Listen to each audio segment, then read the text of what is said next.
Chapter 10. As I looked, I saw what appeared to be a throne of blue sapphire above the crystal surface over the heads of the cherubim. Then the Lord spoke to the man in linen clothing and said, "Go in between the whirling wheels beneath the cherubim and take a handful of glowing coals and scatter them over the city." He did this as I watched.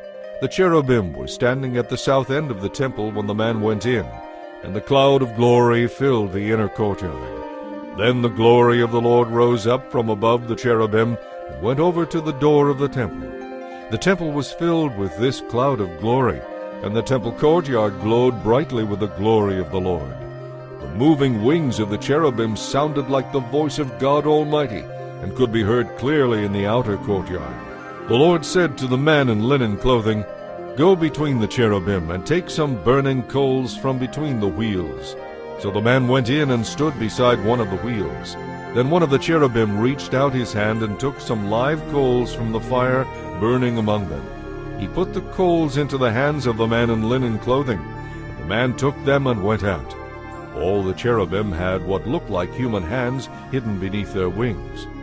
Each of the 4 cherubim had a wheel beside him, and the wheels sparkled like chrysolite.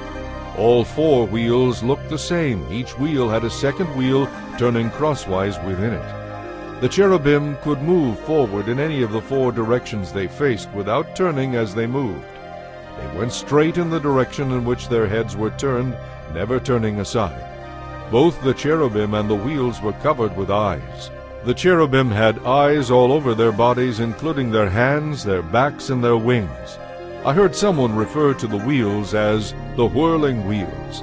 Each of the 4 cherubim had 4 faces.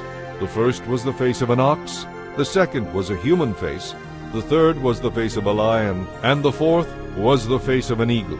Then the cherubim rose upward. These were the same living beings I had seen beside the Kibar River. When the cherubim moved, the wheels moved with them.